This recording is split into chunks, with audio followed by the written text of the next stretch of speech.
નમસ્કાર, હું છું ગોપી ગાંગર અને આપ જોઈ રહ્યા છો નિર્ભય ન્યૂઝ. આપણી સાથે અત્યારે જીગીશાબેન પટેલ જોડાયા છે, કારણ કે આજે ગોંડલની અંદર એ લોકો ગયા હતા, ગોંડલમાં ફરવાના હતા, પરંતુ તેમને ગોંડલની અંદર પ્રવેશ કરે એ પહેલા જ કાળા વાવટા દેખાડવામાં આવ્યા. જીગીશાબેન, શું કહેશો જે રીતે વિરોધ પ્રદર્શન કરવામાં આવ્યું?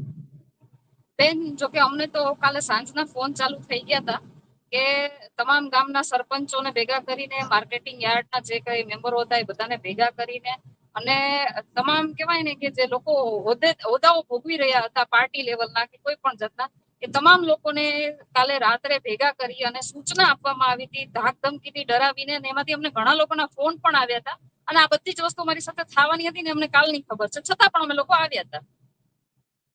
અચ્છા, પણ જે રીતે વિરોધ કરવામાં આવ્યો, જે રીતે ગાડીના કાચ ફોડવામાં આવ્યા, તમને એવું લાગે છે કે ગોંડલની અંદર તમને પ્રવેશ ન મળે એ માટે તમારે લોકોએ રસ્તો પણ બદલવો પડ્યો? એકચ્યુઅલી મને એવું લાગે છે કે પડકાર ફેંકતા તો ફેંકાઈ ગયો, પણ પછી એને ખબર પડી કે આ તો ખોટું થઈ ગયું છે, એટલે એને આ કહેવાય ને કે પાડી પેલાની પાડ બાંધી હોય ને એવું એક કૃત્યનું હીન કૃત્ય કહી શકાય એવું હતું. અને જે પ્રકારના દ્રશ્ય ત્યાં જોવા મળ્યા એને લઈને શું કહેશો? કારણ કે મોટી સંખ્યામાં, અને ગણેશ ગોંડલ કહે છે કે આ તો ગોંડલની જનતા છે જેમને આ જાકારો આપ્યો છે. જો હું એક વસ્તુ કહું ગોપીબેન, કે ગોંડલની જનતા તો અમારા સમર્થનમાં પણ ઉભી હતી.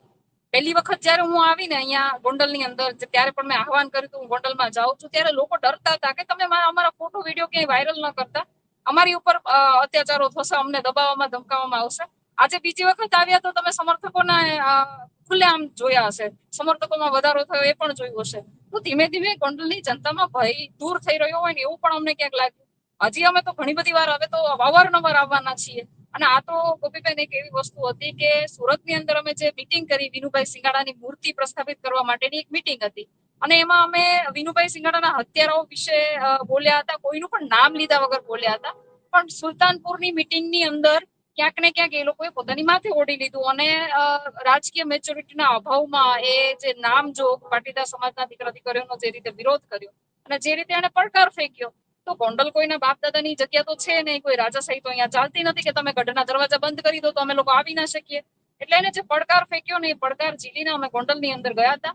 અને આજે આટલા બધા હુમલાઓ થયા, આટલી બધી કહેવાય ને એ લોકો દ્વારા પ્રી પ્લાનિંગ વાળો જે વિરોધ કહેવાય, કારણ કે તમામ જગ્યાએ તમે જોયું હશે કે તમામ થોડા અંતરે લોકોને ઉભા રાખવામાં આવ્યા હતા, ને તમામ લોકોની પાસે એક જ મટીરિયલ હતું, એક સરખું મટીરિયલ, એક જ જગ્યાએ છપાયેલું અને એક જ ટાંકામાંથી બનાવેલું મટીરિયલ હતું એ લોકોની સાથે. તો આ લોકોએ કેટલું પ્લાનિંગ કર્યું હશે અમને રોકવા માટે, અમારો વિરોધ કરવા માટે. એને જે કઈ પણ તજવીજો હાથ ધરી હતી કાલ રાતની, તો એની તો ઊંઘ ઉડી ગઈ હતી ગોપીબેન. અમને અત્યારે સ્પષ્ટ દેખાઈ રહ્યું છે. તમે કહી રહ્યા છો કે ઊંઘ ઉડી ગઈ હતી, પરંતુ ગણેશ ગોંડલ જે રીતે બહાર નીકળ્યો એ બાદ જયરાજસિંહ જાડેજાએ પણ પ્રેસ કોન્ફરન્સ કરી, અને જયરાજસિંહ જાડેજાએ તો અમે સ્પષ્ટ શબ્દમાં કીધું કે પાટીદારો તો અમારી સાથે છે, આ તો લોકોને ભડકાવવાનું કામ કરવા માટે અહીંયા આવે છે. કેવા પાટીદારો સાથે છે? કેવા પાટીદારો સાથે છે કે જે પાટીદારોને તમે હોદ્દાની લાલચ આપી અને તમારી સાથે બેસાડ્યા છે, તમે એમના થકી બે નંબરના ધંધા કરો છો, એવા પાટીદારો સાથે છે. એનું તમને એક્ઝામ્પલ આપવા માંગુ છું ગોપીબેન, કે અકબર જયારે શાસન લીધું ને પોતાના હાથમાં, એ પહેલા હિન્દુ રાજાઓને મારી નાખ્યા હતા, અને એના પછી એને એના દરબારમાં હિન્દુ રાજાઓને ઉચ્ચ પદ આપ્યું, અને એવું કહેવામાં આવ્યું કે ભાઈ હું તમારો સાથી છું, હું તમારા માટે સારું કામ કરી રહ્યો છું, જે કઈ પણ કરું છું તમારા માટે કરું છું. તો હિન્દુ રાજાઓ તો પહેલેથી સક્ષમ એને મારી, અને પછી એને દરબારમાં એને ઉચ્ચ પદ આપીને. તો આ ગોંડલની ઘટના કઈક એવી છે કે પહેલા પાટીદારોની હત્યા કરવામાં આવી, જે સત્તા ઉપર હતા, અને પછી ધીમે ધીમે શાસન પોતાના હાથમાં લીધું, અને હવે કહેવાય ને કે પાટીદારના અમુક લોકોને આગેવાનો બનાવી, અને એવા લોકોનું એમ કે છે કે પાટીદાર સમાજ અમારી સાથે છે, તો અમારા સમર્થનમાં ઉભા થાય કોણ હતા?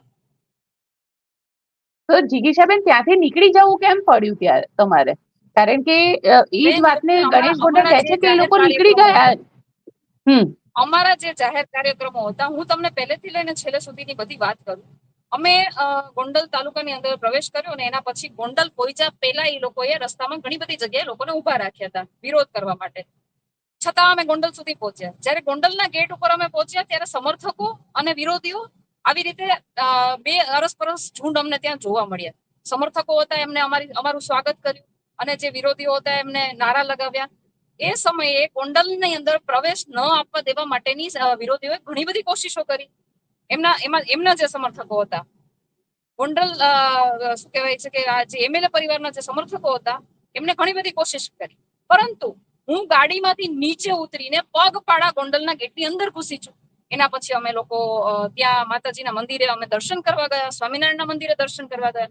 એમના પછી બાબા સાહેબની મૂર્તિને અમે હાર ચડાવીને એમનું સન્માન કર્યું, ભગતસિંહની મૂર્તિને હાર ચડાવીને એમનું સન્માન કર્યું. એના પછી અમે સરદાર વલ્લભભાઈ પટેલની મૂર્તિને સન્માન કરવા માટે ગયા. તો અમે તો ગોંડલની અંદર જેટલું પણ કહેવાય કે જાહેર જગ્યાએ જવાનું હતું બધી જ જગ્યાએ અમારો કાર્યક્રમ પૂરો કરીને પછી નીકળ્યા છીએ.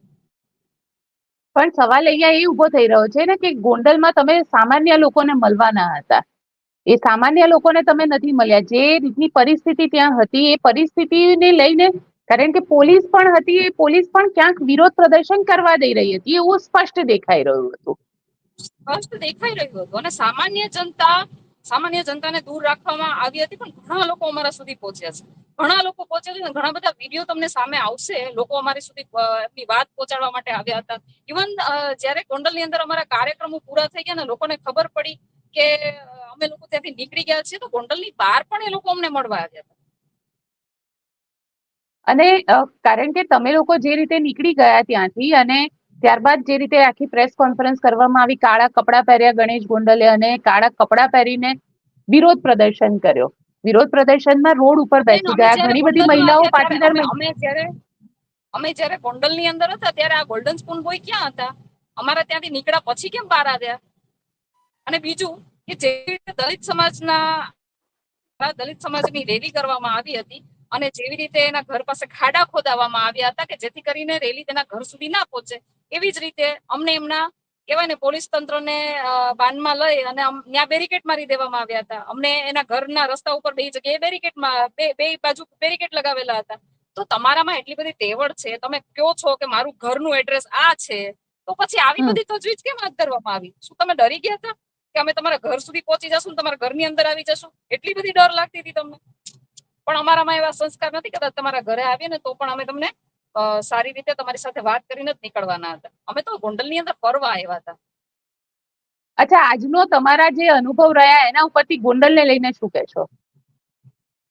હું તો કેટલા ટાઈમથી કહેતી આવું છું કે ગોંડલની જનતા ભયયુક્ત છે. એમને ભયમુક્ત કરાવવાની જ મારી એક લડાઈ ચાલુ થઈ છે. અને સૌથી પહેલા તો હું એટલું કહી દઉં કે વિનુભાઈ સિંગાડાની મૂર્તિને પ્રસ્થાપિત કરવા માટે સુરતની અંદર અમારી જે મીટિંગ હતી એનાથી જો આટલા બધા ડરી જતા હોય તો જ્યારે અમે વિનુભાઈ સિંગાડાની મૂર્તિ પ્રસ્થાપિત કરશું ત્યારે શું થશે? ત્યારે આ લોકોની માનસિકતા કેવી હશે, માનસિક ભાવના કેવી હશે? તમે વિચારો કેટલી હદે ડરશે આ લોકો. તમને એવું લાગે છે કે એ લોકો ડરી ગયા હતા? કારણ કે એ લોકો તો કહી રહ્યા છે કે આ જનતા વિરોધ હતો અને મોટી સંખ્યામાં લોકો વિરોધ કરવા માટે હતા. પણ બેન, તો હું તમને એમ કહું કે સુરતની અંદર તો અમારી મીટિંગ વિનુભાઈ સિંગાડાની મૂર્તિ પ્રસ્થાપિત કરવા માટેની હતી. તો સુલતાનપુરની અંદર એમને સભા કરીને પોતે હત્યારા છે એવું પોતે મોઢે સ્વીકારી લીધું અને માથે ઓઢી લીધું. તો ક્યાંક ને ક્યાંક તો એને ડર છે કે વિનુભાઈ સિંગાડાની મૂર્તિ પ્રસ્થાપિત થશે તો એનો અસલી ચહેરો બહાર આવશે, લોકો સમક્ષ, અમારી આવનારી પેઢી સમક્ષ એનો અસલી ચહેરો બહાર આવશે અને એની સત્તા જોખમાશે, એવો એને ડર હતો. બિલકુલ જિગીશાબેન, આશા રાખીએ કે જે રીતની ઘટનાક્રમ આજે થયો છે એવું કદાચ બીજી વાર ન થાય અને ગોંડલ તમે બીજી વાર જાઓ ત્યારે તમે શાંતિથી અમે શહેરમાં ફરી શકો.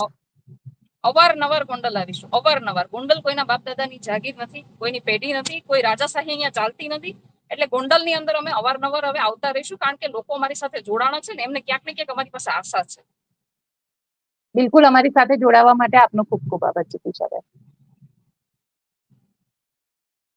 તો આપ શું વિચારો છો મને કોમેન્ટ બોક્સમાં ચોક્કસથી લખીને જણાવજો અને અમારી ચેનલ નિર્ભય ન્યૂઝને લાઇક, શેર અને સબસ્ક્રાઇબ કરવાનું ભૂલશો નહીં. આભાર.